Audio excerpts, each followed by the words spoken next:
Good morning, Yasmine. So good to Hi, see you. good to see you. What do we got? As far as, something I've been running into lately is just there's some people out there that are so polished and they're so the way they present themselves. I'm kind of wondering, I wonder if I should up my game a little bit. Maybe I should be a little more polished. Like the car I drive my cars until they drop. I mean, some of these people, they're changing their cars every year. They get a new car, get a new car, get a new car. What do you think about that? What do you think about how we present ourselves or the wealth or the success and the way we present that? It's interesting that you're bringing this up today because yesterday we had our office meeting and authenticity was something that was brought up at the beginning. And, because it seems to be a buzzword, right? Stay authentic, be authentic, act authentic. Hmm. But I think many people misunderstand what this really means. Being authentic, and I remember the words my manager used, you can be authentic with your wife, you can be authentic with your teacher, your mentor, your kids. Those in all of those are different people, but you're still authentic with the person or the environment, right? It doesn't mean that you need to let it all out at all times, regardless who is in front of you. So I think authenticity in our business means present yourself in the most authentic way. Like, I have a certain style. I want to make sure that I'm very clear. I'm not wishy-washy. I'm no nonsense. I don't necessarily charm my sellers or buyers just to get a sale. It's like this very straightforward approach to my business. And, I think we come, of course, genetically, we come with stuff. And, it would be and for the longest time, I really tried, not necessarily in real estate because I felt that was the place where I could be myself, but within my environment, I really tried hard to adopt more of the American behavior, the way they speak, and eventually, and this didn't happen, that long ago, but I was like, screw it. Yes, I'm going to adapt and be a little, to the culture, but I just can't. And my brain is not wired to speak that way or to act certain ways. So I just feel authenticity comes from very, very, very deep inside. There are certain little things that you shouldn't have to or want to change. Wow.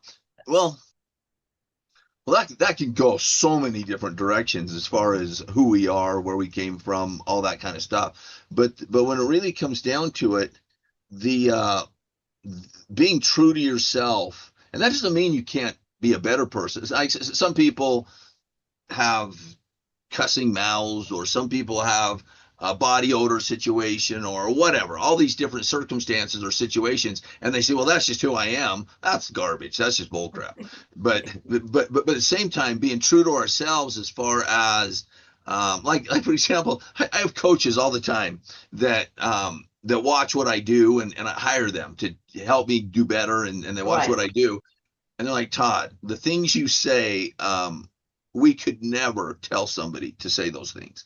And what they've said, and I said, yeah, I said, I get it. And I said, but why do you think I'm able to say those things and get away with it? And they said, because it's who you are. You function from your soul. You're so passionate about what you do. You love real estate. You love helping people. You truly believe that real estate is the path to the God-given right to life, liberty, and property. You literally talk about that. That's part of who you are. And it you can say things that other people just wouldn't be able to say because it's Right. true to who you are, and vice versa. You and I are obviously very different. I think that's obvious. Okay. But at the same time, even our conversations, even topics that you and I talk about, both on our podcast as well as personally when we get together in Correct. California, that kind of thing, the discussions we have, I think people would be shocked at the discussions we have and that we're not killing each other. True. Very true. No, Yes. it is true because just our worldviews are just so different. But I think the authenticity is that's really made me really making me think. And when it Mhm. really comes down to it, it's loving everybody's unique creation, unique whatever. What's unique? All of us are unique. You know that there's not another Yasmine that's going to live on the planet ever. You're it. You're one of a kind, and everybody around us is one of a kind. And I think just Yes. recognizing that, I think really helps. It does. It does.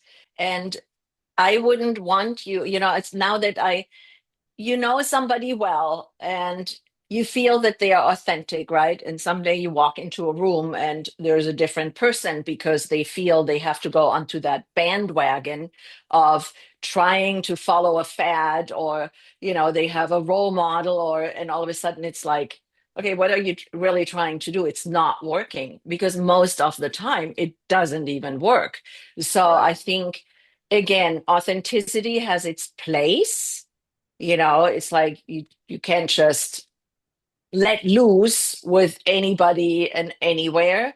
And being authentic as a parent, like you said, as a role model, as a professional, as a friend, those are all very different places. But this mentor, this speaker that we listened to yesterday, he was very clear. Authenticity has to be monitored. You And it really doesn't have a place in your business other than the way that you operate, because people refer to authenticity as letting it all hang out. No. So it has to be something controlled. And when people say, oh, I'm just being authentic, like, well, authentic to what? That, right? Yeah. Authentic? Yeah. I don't know. I think you're rude right now. Or, it's like, and it's with me being German, it's often that when I speak English in the way that I would speak German, it's people are like, whoa, that was harsh. I can't even say this is authentic, because it's I'm not trying to be authentic. This just comes out without Right. me. It's, of course, I control the words that come out of my mouth, but the way things come out are often like, well, I'm really sorry it came out that way. And there is no excuse. It's not being authentic when you are rude, unprofessional, you act stupid, or you're overly silly, or not age appropriate. And I know age appropriate is a buzzword too, Right. especially, I mean, my age is like, you don't need to act like you are an old woman. Go ahead and go back to your 30s. And I'm like, have you seen or heard the women who are in their 60s and act like 30-year-olds? No, Right. thank you. And Exactly. it's kind of, with men, I think it's a little bit different, because men have always been known to hit their midlife crisis, right? Where they chase every 20-year-old skirt. And so it's kind of, not so, uh, it, I don't know, it's still idiotic, but we are used to it, right? So Because are it's you are always you are been you, are that you way. thinking of maybe taking up that cougar idea or what are you talking about? No, I think, I just think I'm in only general, kidding. I'm I only know, kidding. The with females. Yes, absolutely. When it comes down to it, like something that was just so funny is the like I'm very intense, very high strung, and naturally I don't have a problem just being direct. And there was a period of time in my sales career where I went, you know what, I need to stop doing that. And so I would hold back and I wouldn't be that way. I'd hold back and I'd refrain from saying what really needed to be said and from really, you know what I mean, hold back. And what happened was my clientele started going, "What are you hiding? I think you're not being honest." They literally used to say that. "I think you're not being honest. There's something not right here. You're holding something back." And I'm going, "I'm holding back who I am." That's what I'm holding back. And so they started feeling, they literally said to me, they said, "You reminded me of a used car salesman." And I was like, "Oh my gosh." And so now I just let it go. You know, when I say let it go, let my passion out, let my passion go. My delivery, I can work on it all the time. I can improve on it. But overall, my energy is my energy. That's who Mm. I am. And I just find, and if people, there's some people that can't handle it, quite frankly, and that's okay. Then it's not good. We're not going to be working well together, you know. but but most of the time, people see that that is authentic, as you say. This is who he is. This is his natural, high, intense, driven self. That's just the way he is. So anyway, And I that don't want to divert from gender, but for you, it's easier than for me. You're a guy and, you have a lot more leeway where as a strong woman mhm. speaking, or speaking like you as me, very I can see different. that. I can see that as being a And problem. I mean, it's changing. And, I think it's mixing. I think the female and male approach is definitely vibing differently. I see it in the millennials, how they interact with each other. And, I think it's not as often, at least not as I hear, oh, you have the liberty of acting this way, or, if you were a woman or if you were a man, or I can't be a certain way because I'm a woman. That still exists in the baby boomer generation. Right. And I think, you know, afterwards, like Gen X and millennials, I think Gen X maybe still, but then it kind of, with the millennials for sure, I think they are much more respectful toward each other. But again, it's like, what do I know? I live in the Bay Area. This is a It very was. common conflict that Yasmine and I get into on a regular basis on multiple topics all the time, every time we get together. It's a firing experience, fireworks going on.